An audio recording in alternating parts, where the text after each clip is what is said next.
After a deadly virus spread around the world, all the countries started fighting each other for resources. And in the entire world, Norway was the only place left where the virus hadn't affected anyone.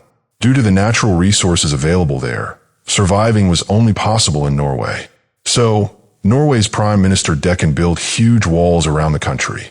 Only those people were allowed to stay inside who were either already citizens of Norway or had special skills that could help in making the antidote for the virus or help solve the food shortage problem.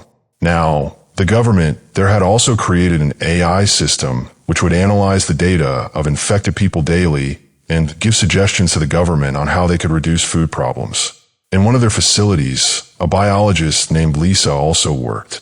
Because she had extensive knowledge about crops, she was assigned to the agriculture department. They grew some food in large greenhouses, and for the rest, they had set massive nets in the nearby sea where they used to farm fish. Today, Lisa was giving a presentation in her office, saying they should increase the number of greenhouses so they could grow more food and people wouldn't have to rely only on meat. Her senior got very happy with the idea and immediately approved her project. Lisa, excited, started looking for a location on the map with her colleagues where these new greenhouses could be built. Suddenly, a warning alarm started ringing in their computer system. According to the alert, there was some trouble happening at Norway's fishing farms. This worried everyone a lot because 60% of their meat came from there. And if something went wrong, it would be a huge problem for the entire population in Norway. So, Lisa immediately tried to check the activity at the fish farms. She found out that for the past 3 days, they hadn't supplied any fishing containers nor sent any reports. This increased Lisa's worry, and she tried to call the manager of the fish farms, James. But James instantly disconnected the call. So Lisa sent a drone toward the fish farms. Through the drone, everything appeared normal. She tried talking to the manager through the drone and asked why he had shut down their systems and if there was any problem. Instead of answering properly, the manager got angry because due to security reasons, all drones were supposed to be handed over only to military and public security forces to monitor the borders and prevent intruders. So, Lisa using a drone was unacceptable to him. While Lisa was still asking him for answers, suddenly her drone lost connection and shut down. Moments later, a police officer entered her office. Lisa requested him to check the fish farms because the manager might be in some kind of trouble. But the officer refused, saying only the security minister, company head, or the prime minister himself could give such permission. And Lisa, being from the security department, had no authority to demand that. Without listening to her further, the officer left. Lisa got frustrated and again called the manager. This time he picked up and said the wind direction had changed, causing the sea waves to move differently, so they couldn't catch fishes currently. But that was a lie because the nets already had plenty of fish. The manager had intentionally turned off the real-time monitoring machines. When Lisa asked why, he made another excuse that they were disinfecting the fishes by giving them some vaccines. That's why the monitoring was turned off. Lisa reluctantly agreed, but warned him that if by 6 a.m. the next morning the monitoring wasn't turned back on, she would report to her boss and send someone for inspection. Hearing this, the manager began sweating nervously but didn't show it on the call. Meanwhile, at Norway's border, a large number of people were gathered, desperate to get inside. But the army was only letting in those who were experts in the medical field or were biologists. A well-known biologist named Charlie was allowed to enter with his wife Maya and their daughter. But before entering the city, their medical tests were conducted. Charlie and his daughter were cleared to go inside. But Maya was detected with stage, one of the dangerous virus, so she wasn't allowed entry. Charlie and Maya got extremely upset. But before they could do anything, some army soldiers came and began taking Maya back outside the border. Charlie didn't want to leave his wife alone, so he quickly stepped outside to be with her. But he had no idea what to do now. He couldn't stay outside and put his child in danger, and Maya also wasn't allowed to go inside. Well, before he could figure out anything, a man approached them and said that if they paid him 300 crypto coins per person, he could help them cross the border. Hearing this, an idea struck Charlie's mind, and since they had no other option, Charlie decided to go inside normally with his child, while Maya would enter secretly with the smuggler. There, Charlie and Maya would reunite again. Later that night, they arrived at a coast as instructed by the smuggler. The smuggler was already there waiting. Charlie gave him the money, and the smuggler gave Maya a phone. From now until Maya reached inside, all communication between her and the smuggler would happen through that phone. Then the smuggler made Maya sit in a vehicle, while Charlie boarded an official bus with his child and safely entered Norway. Meanwhile, the next day, Lisa was waiting for the manager to restore the monitoring system, but he didn't. So finally, Lisa took a speedboat and directly reached the fish farm. The manager tried stopping her, telling her that his team was working with vaccines and she might get sick if she entered.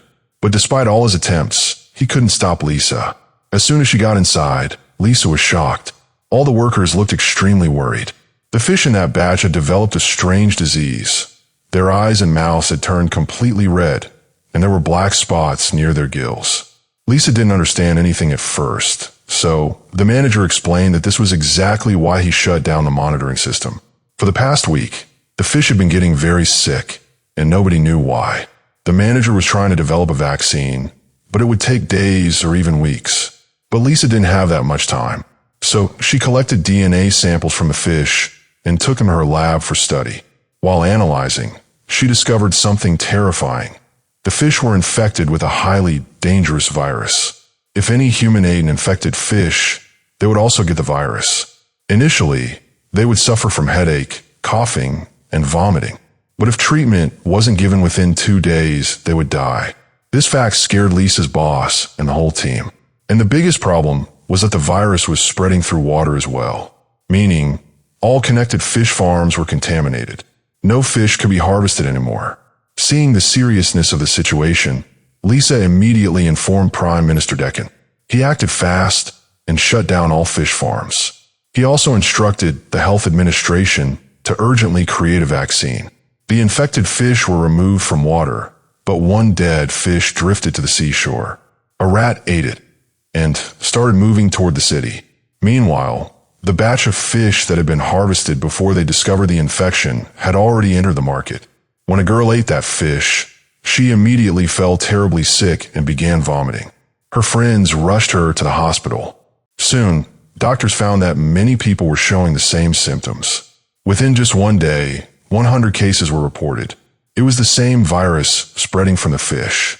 When the public found out, the health ministry instructed everyone to stay indoors and stop consuming fish immediately. Prime Minister Decken declared Level 1 emergency in Norway. Everyone had to throw away any stored fish from their homes. But Lisa still didn't know that the virus she was fighting so hard to stop had already reached the city. She and her assistant had gone to the ocean to collect water samples, hoping to determine whether the virus came from outside the border or it originated in the ocean. Later, back at the lab, the results left her stunned. The virus did not originate in water, and no infected fish had entered Norway from outside. The virus had another source, one that no one could identify yet. Just then, Lisa saw breaking news about the Prime Minister. After seeing it, everything clicked in her mind. Outside, the world was already destroyed, and now Norway was about to face the same fate. She understood that the virus had already reached the city, which was extremely worrying. Meanwhile, some coastal guards discovered 2 dead bodies in the ocean. These bodies belonged to smugglers. When doctors tested them, they found the same virus inside their bodies that was found in the fish. And now, that same virus was spreading throughout the city. Although it was only the doctor's assumption for now, no expert had officially tested those bodies yet. Slowly, the number of cases kept increasing, and the most dangerous thing about this virus was that it evolved every hour. Seeing this, Decken immediately declared a Level 2 emergency.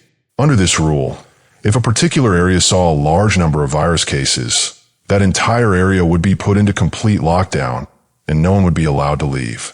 After seeing this news, Lisa completely froze. Despite studying so much in her life, she had never heard of a virus that could evolve so rapidly and spread so fast, and that too, within just one single day. To find more answers, Lisa again went to the fish farm to talk to the manager. Outside the farm, workers were throwing many rotten fish into large garbage bins.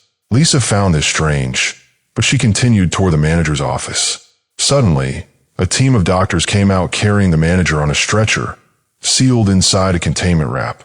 He had also been infected by the virus, and his condition was even worse than the others. Because of this, all the workers were extremely busy.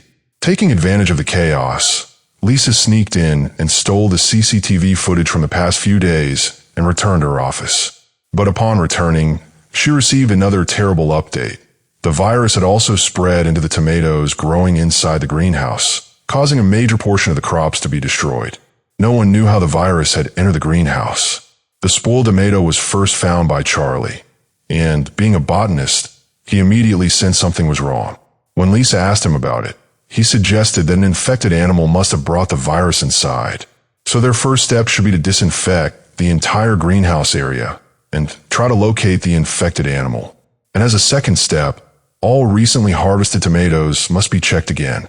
If they showed signs of the virus, then the entire greenhouse harvest would have to be burned instantly. After hearing Charlie's suggestions, Lisa realized Charlie was genuinely a good person. While others try to take advantage of situations like this, Charlie was ready to destroy the entire greenhouse just to save human lives. While Lisa was busy researching the tomatoes, Charlie was working elsewhere. Suddenly, he received a message from an unknown number.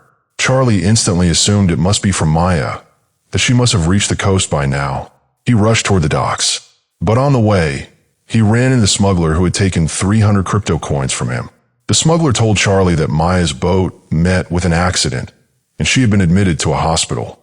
Charlie felt both grief and anger at the same time. But the smuggler reassured him that he would figure out a way to get Maya out of the hospital. However, Charlie would first have to get a Norwegian vaccine, a special vaccine required for outsiders who entered the country. If Charlie did not get it, the authorities would kick him out. Charlie was confused. No one had told him anything about such a vaccine before. But before he could ask anything, the smuggler injected him with the vaccine anyway. Meanwhile, at the hospital, Maya and all the other admitted patients were getting worse. They were coughing, feeling dizzy, and black patches began appearing on their bodies. The doctor became so terrified that he sealed the entire floor and forbade anyone from entering. The virus was becoming stronger and more deadly than anyone had imagined. And since Lisa was the first person who detected this virus, Deccan called her and personally assigned her to develop a vaccine. While researching further, Lisa discovered shocking truths. This wasn't just a simple red-eye virus. It was a far more dangerous Black Plague virus, the same virus that had killed millions in Europe decades ago. And now, it had mutated to become 100 times deadlier than before. Once someone got infected, they had only 2 days to live. Since the smugglers' bodies had been found in the ocean, authorities assumed that the virus must have infected them outside, and when they tried entering Norway illegally, they likely died due to border defenses. Their bodies then drifted toward the fish farms, which infected the fish. Because of all this, Deccan imposed a red alert curfew across the entire country. Now not even government workers were allowed to move freely. He also declared that all non-citizens, even those hired for their skills, would be expelled from Norway soon. Back when the global war began, Deccan had secretly stocked up Norway with frozen food from all over the world. Enough for 1 year, but only considering Norway's original population. While Deccan was addressing all of this in a press conference, patients in the hospital were worsening rapidly, coughing themselves to death. Lisa still couldn't understand many things, so she revisited the tomato greenhouse and searched around. There, she found the same dead rat that had eaten the infected fish on the beach. She assumed it was responsible for the virus reaching the tomatoes. But when she cut open the rat's stomach, it contained only fish meat, not tomatoes, which meant the rat never touched the tomatoes. Then how did the plants get infected? Lisa was confused when suddenly she received a sealed envelope from an unknown person. Inside was a key, a password, and an address. She was puzzled, but went to the address anyway. She found a suitcase filled with several hard drives. She brought them back to her office and began playing the videos one by one. And what she saw left her completely shocked. But what exactly did she see? Will this help reveal the real truth behind the virus? And what do you think the smuggler injected in Charlie? Most importantly, will Lisa be able to find the antidote in time? You will get all your answers in the second and final part of this series. Did you enjoy this story so far? Or should I start a new series instead? If even 100 of you comment Corona to watch part 2, then I will definitely release it for those 100 amazing viewers. And with that, today's episode ends here. See you in the next video. Until then, goodbye.